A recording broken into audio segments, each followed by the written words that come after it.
మీ ఎలాంటి వ్యాపార ప్రకటనలకైనా వెంటనే మా ఛానల్ సంప్రదించండి.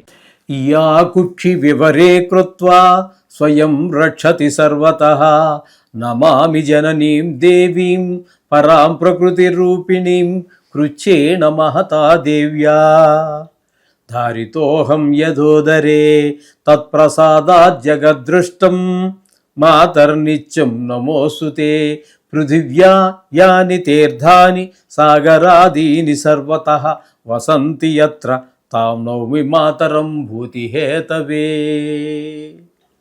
మాతృదేవో భవ పితృదేవో భవ.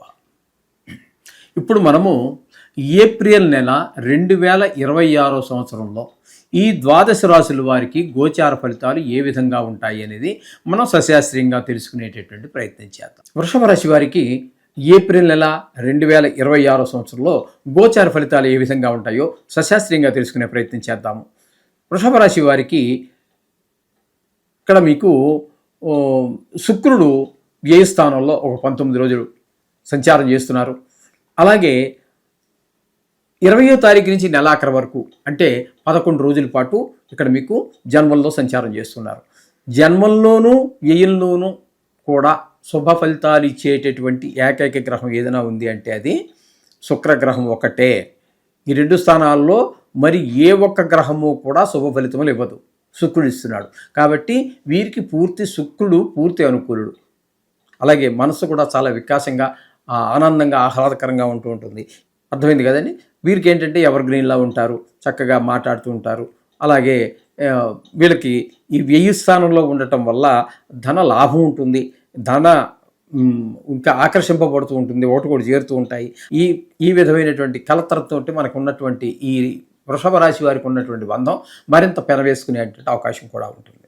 అలాగే ఈ వృషభ రాశి వారికి మనం చెప్పుకోవాలి అన్నట్టయితే ద్వితీయ స్థానంలో గురువు పరిపూర్ణమైనటువంటి శుభ ఫలితాన్ని ఇస్తూ ఉన్నారు. ఈ రాశి వారికి ద్వితీయ స్థానంలో ఉన్న కారణంగా మాట బాగుంటుంది, కుటుంబం అంతా కూడా పిల్లలు అందరూ కూడా చక్కగా ఆహ్లాదకరంగా ఉంటారు. అలాగే నేత్ర సంబంధమైన వ్యాధులు ఉన్నటువంటి వారు ఎవరైనా ఉన్నట్టయితే వారికి ఈ నేత్ర సంబంధమైన వ్యాధులు కొంత ఉపశమనం పొందేటటువంటి అవకాశం ఏర్పడుతుంటుంది గురు సంచారం వలన. ధనానికి లోటు ఈ నెలంతా కూడా రానివ్వరు. ఇకపోతే చతుర్థ స్థానంలో కేతుగ్రహ సంచారం జరుగుతున్నదండి. చతుర్థ స్థానంలో కేతుగ్రహం శుభ ఫలితములను ఇవ్వజాలదు. అక్కడ తల్లిగారి ఆరోగ్య విషయం కానివ్వండి, ఆవిడికి మన మీద కొంచెం కోపం రానివ్వటం ఇట్లాంటివి జరుగుతూ ఉంటాయి. విద్య విషయంలో వెనకబడడం ఉంటుంది. భూమి గృహాల విషయాల్లో ముందుకు వెళ్ళాలనుకున్నా వెళ్ళలేనటువంటి పరిస్థితి ఉంటుంది. వాహనం తోలేటప్పుడు కూడా తగు జాగ్రత్తలు తీసుకోవాల్సి ఉంటుంది. అలాగే మన స్వభావం కూడా ఎక్కువగా చెడు వైపు ఆకర్షింపబడేటువంటి ప్రయత్నం జరుగుతూ ఉంటుంది. బుద్ధి వద్దంటున్నా మనసు అటు లాగటం జరుగుతూ ఉంటుంది, లేకపోతే మనసు లాగుతుంటే బుద్ధి ముందుకు వెళ్దాం చెడు వైపుకి అన్నట్టుగా ఉంటుంది. కాబట్టి ఇక్కడ మీకు చతుర్థ స్థానంలో కేతు ఉండటం వల్ల రియల్ ఎస్టేట్ వ్యాపారులకి వాహనాలు కొత్తవి కానీ లేదా పాత వాహనాలు కొని రిపేర్ చేసి అమ్ముకునేటటువంటి వారికి కానీ ఏ విధమైనటువంటి వారికి అనుకూలమైన కాలం కాదు. ఇది ఒకటి గమనించుకోవలసి ఉంటుంది. ఇక 10వ స్థానం దగ్గరికి వస్తే రాహుగ్రహం పూర్తిగా నెల రోజులు ఉంటుందండి.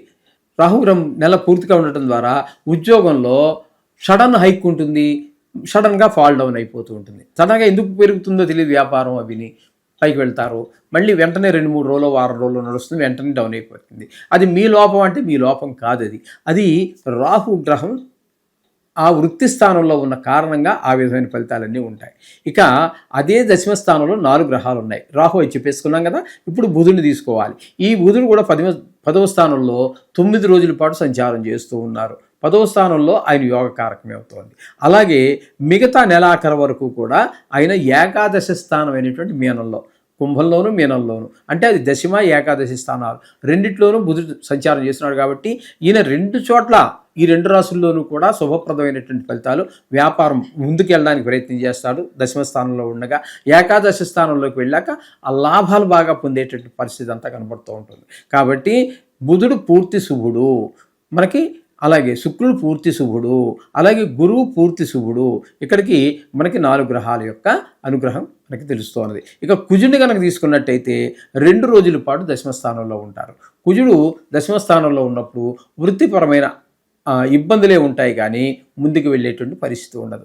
తదుపరి ఆయన ఏకాదశ స్థానంలోకి వెళుతున్నారు. కాబట్టి అక్కడ మీకు చక్కటి ఫలితాలంతా కూడా ఏకాదశ స్థానంలో నవగ్రహాలు కూడా శుభ ఫలితాన్నే ఇస్తాయి, ఏ రాశి వారికైనా సరే.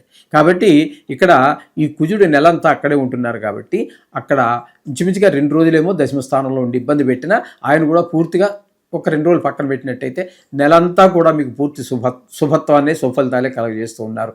ఏకాదశి స్థానంలో ధనానికి లోటు ఉండవు, ఎందుకంటే 4 గ్రహాల యొక్క సంచారం. శని భగవానుడు కూడా అక్కడే ఉన్నాడు మీనంలో ఏకాదశి స్థానంలో, ఆయన పూర్తి అనుకూలుడు.